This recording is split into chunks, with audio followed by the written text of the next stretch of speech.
So today we're focusing on the fact that David is a writer and a poet and a songwriter, actually. Yeah, so you have just this tremendous balance between being a warrior and an artist, a poet.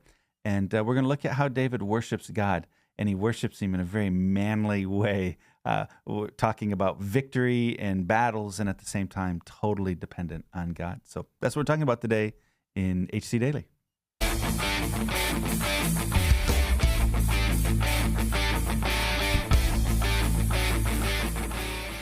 You're listening to another episode of HC Daily, a daily devotional podcast that you can listen to at home or on the go. We believe that you can grow as much as you want to grow spiritually, and this podcast can be a part of your daily growth plan. So, whether you're watching on YouTube, listening on Spotify or your favorite podcast app, we're glad you're here. Now, let's join our hosts, Jeff Forrester and Chris Zarbaugh, in the studio. Hey, Jeff. Hey, Chris. So- we start every one of these that way. You know that, We right? do. Okay. And so I have a question, and Okay. that is, do you know a second language? And if you don't know a fluent second language, what is the language that you know a lot of words of? Oh, man. No, I am not fluent in any language. Even English? No. Clearly, people have listened to me speak. Well, you just said at the beginning of this podcast, instead of saying on HC Daily, Yeah, you I said in H Daily. Yeah, That's what we're talking HC about. Daily. Within. About, above, across, after, against the wrong amount at. Yeah. So, anyways, no, I don't speak any other language. I barely speak English. I love to pick up language and words and try to communicate. You know, I've been in a lot of countries, and people love it when you try to use their language. I think it's a sign of respect. So I try to do that, and you know, to varying effects. But so, for instance, Swahili is a East African language, and we were driving one time way out in the bush, and my friend Bill and I, we were trying to learn how to communicate. And every little while, there'd be these children standing on the side of the road, and you know, they'd be just so cute, waving at the vehicle going by, and we were trying to yell to them, Jumbo. you know. Friendly words. Well, habari is a really pleasant greeting, and so you'd yell out habari, and it's just like, hello, it's so nice to see you kind of thing. But we messed up, and instead of habari, we were saying hatari. We were screaming hatari, hatari, and hatari means danger, danger. Oh, So, no. yeah. Oh, no. So That's we were, hilarious. so we messed it up, but we want to do the right thing. Sometimes it doesn't always turn out that way, but yeah. Well, I took 2 years of Spanish in high school. Can't speak a lick of it. Oh, yeah. I know maybe several sentences. That's about it. And I speak a little bit of Klingon. Oh, do you really? Yeah. And I Wow, also doesn't surprise me. and I also say I'm very fluent in Pig Latin. Pig Latin. Yeah. Yeah, I can navigate through Pig Latin, but it's not, does that really count as a language? I don't Nope, know. it does not. Yeah. For me, Spanish it was the one, you know, because I worked with gangs in Chicago for several years. I could always tell when they were speaking poorly of me or vulgar. So I learned all those words, but they don't really translate to ministry very well. Right. That's great. So, okay. Well, hey, here we are talking about David, and we're kind of pausing in David's life because we're coming towards the end. And there's this moment in 2 Samuel at the very end that just has a very long worship moment where David writes this 55-verse prayer, this 55-verse song. And this kind of reminds us of the entire book of Psalms. I mean, he's responsible for most of the 150 chapters in the book of Psalms. And so when you read these, they're written as poems. They're really written as prayers that then the people of Israel or David himself would put to music, and then the people would sing them. They'd sing them on the way to the temple or on the way to the tabernacle. They'd sing them at holy days. It was a part of their worship. So it's an interesting way to look at our prayers that, or our worship songs that we would sing as prayers to God, right? It's the kind of entangled. So I just thought this is a really appropriate one to kind of look at to get an idea of how David prayed. Because if you read through the book of Psalms, it can be pretty surprising the things that he would say to God. So here you go. We're going to just start. Let's start in verse 17. It's kind of a long passage, and I want to encourage you. You should go read it all. But let's just start in 17. It says, "He reached down from heaven," talking about God, "and rescued me. He drew me out of deep waters. He rescued me from my powerful enemies, from those who hated me and were too strong for me. They attacked me at a moment when I was in distress, but the Lord supported me, and he led me to a safe to place of safety. He rescued me because he delights in me. The Lord rewarded me for doing right. He restored me because of my innocence. For I have kept the ways of the Lord. I have not turned from my God to follow evil. I've followed all his regulations. I've never abandoned his decrees. I'm blameless before God, and I've kept myself from sin. The Lord rewarded me for doing right. He has seen my innocence. Let's pause there for a second. He's praying this prayer and writing this psalm right after he was delivered from Saul. So he hadn't gotten into all the bad things yet. And he's recognizing God's blessing me because I'm trying to serve him. And it says, to the faithful, you show yourself faithful. To those with integrity, you show integrity. To the pure, you show yourself pure. But to the crooked, you show yourself shrewd. You rescue the humble, but your eyes watch the proud and humiliate them. O Lord, you are my lamp. The Lord lights up my darkness. In your strength, I can crush an army. With my God, I can scale any wall. God's way is perfect. All the Lord's promises prove true. He's a shield for all who look to him for protection. For who is God except the Lord? Who but our God is a solid rock? God is my strong fortress, and he makes my way perfect. He makes me as sure-footed as a deer, enabling me to stand on mountain heights. He trains my hands for battle. He strengthens my arm to draw a bronze bow. You have given me your shield of victory. Your help has made me great. You've made a wide path for my feet to keep them from slipping. I chased my enemies and destroyed them. I did not stop until they were conquered. I consumed them. I struck them down so they did not get up. They fell beneath my feet. You have armed me with strength for the battle. You have subdued my enemies under my feet. You placed my foot on their necks. I've destroyed all who hated me. They looked for help, but no one came to their rescue. They even cried to the Lord, but he refused to answer. I ground them as fine as the dust of the earth, and I trampled them in the gutter like dirt. You gave me victory over my accusers. You preserved me as the ruler over nations. People I don't even know now serve me. Foreign nations cringe before me. As soon as they hear of me, they submit. They all lose their courage and come trembling before their strongholds. The Lord lives. Praise to my rock. My God, the rock of my salvation, be exalted. He is the God who pays back those who harm me. He brings down the nations under me and delivers me from my enemies. You hold me safe beyond the reach of my enemies. You save me from violent opponents.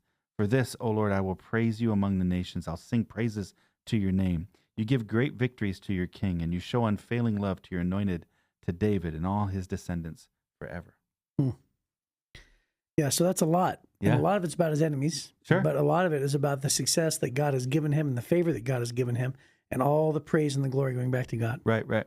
And so David often writes these things down, and a lot of it is about, his enemies. Yeah. And a lot of it is about God, God's glory. And what's so great is we see that David is a poet.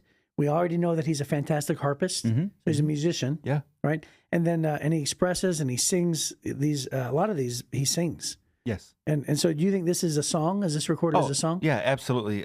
Every one of David's psalms that he wrote, there was music assigned to it. And so whether he was one who put the tune to it or Asaph, there's a couple of others that are assigned for the music side of it. But yeah, this would be a song. Have you ever read John Eldridge's book where he talks about the stages of a man? Yes. And he talks about how, you can't speak for girls, but as far as men go, truly, if you have a father who affirms you, then you have to go through the cowboy stage where it's like, it's like you have to realize that you have what it takes as a kid. And, dads are really great at, letting their child know they have what it takes. Right. Then you go to the warrior stage. And then you go into a romance stage, and I forget what it's called, The lover stage. yeah. And so every teenager you can see does this, know, Sure. and then you go from there into the what is it? Eventually you become king. It was poet, and then king, and then sage afterwards. Anyway, the point is that this is a part of who David is. Yeah, and this is the reason why I like, I'm okay with my man card being associated with a person liking arts, sure. singing and artistic things. Well, so he's, when we go back, when you think about David's life, he first became famous as a musician. Right. So he was a harpist. He, it's a skill he developed out in the hidden valleys, following the sheep around as a shepherd. He learned to fight. He fought animals, and he learned how to use a sling with lethality, while he was out there. But those weren't the only things. It wasn't just a violence life for him. He also, beauty was a big part of that. And so the music, the songwriting, all those kind of things. But it's interesting to me that the songs David wrote weren't just love songs or ballads of valor. They're all centered around God. So here there's some brag in here. I defeated my enemies and I ground them up. I think it's recognizing with me. the truth. Yeah. He's giving God the glory for reality. Yeah. Like there's nothing wrong with saying when people hear of me, they shake and tremble. Right. Then it's all because of you, God. Right. And that's where I was going. That he was giving God credit, even though he was telling the facts of his own life, his own circumstances. Yeah. So you're a musician. Yeah. You were a worship leader for 75 years? Yeah, 15. Yeah. And so, we all know that you have a musical side to you. Yeah. And I have a degree in music. Yeah, right. Yeah. And so here's my question. Do you have you ever written songs? A little bit. I was never talented for that too much. I was more on the performance side than on the writing side. But I mean, I had to write songs for classes and write tunes and all that kind of thing. I don't think poetically, so I don't tend to write that way. I had a book of all my poems that I wrote as because you're a poet. I sort of a little bit, very much, yeah. And so I had a book of poems. I must have had 100 poems, and I left it with my mom, and she put it in the garage, and then there was a big flood, and then she threw out some boxes. And when I came home, I had all these since I was a kid and teenager, and I said, "Hey, where's my green book of poems?" And she said, "What are you talking about?" And then we realized she'd get rid of them. Oh, so man. I don't remember. Can you imagine too many of them? Can you imagine when the people that are building the museum of your life inevitably at the end, how disappointed they're going to be to find out that the poems have been lost? Hey, when I was in kindergarten, I got my poems submitted to the mini page in the Youngstown Vindicator. Wow. And I wrote it about the season fall. Oh, I remember that one. Wow. It what said, does it say? Fall is here, all leaves falling, raking time, no more stalling. Work all the long day, but tomorrow's playtime. Hooray. Yeah. Wow. I wrote that. And it made it in the newspaper. It did. The mini page. Wow. Hey, so that's not quite on David's level. No, but necessarily. I'll give you one more. You ready for one more? Mm-hmm. So when I went to college, my pastor and his wife at the time of my home church, I thought that they loved me, and they probably did, only they didn't trust me because I had a background that was a little shady. Obviously, I grew up shady. Yeah. And they loved my wife a lot. My wife babysat for them, and they treated her like family. So when I went off to college, they told her, they're like, "Chris is not your guy. He's going to cheat on you," because I didn't have that great of a reputation. Yeah. And so they literally told her to dump me. Wow. And so my wife calls me and says, "Pastor Jamie and Beth Gillespie are telling me that you're going to cheat on me and all these different things." So I wrote a poem and I sent it to my wife, and I made her memorize this poem. And I said, "I want you to memorize it and quote it back to me." So she knows it to this day. It's not a long poem, but it says, I wrote and I said, There was a call from God for a man to go to school, and no one ever thought that he'd survive the distance rule. The rule that says relationships and time will fade away, and love stretched out across the miles grows weaker day by day. 'Tis fact this common rule applies to shallow people true, but the greatest distance will not change the love I have for you. God will bless and strengthen those that pray they're in his will, and if they be, then they shall see their love go stronger still. Wow. And so... So a love poem. It's a love poem. Yeah. So, hey, if the ministry doesn't work out for you, you could always write greeting cards.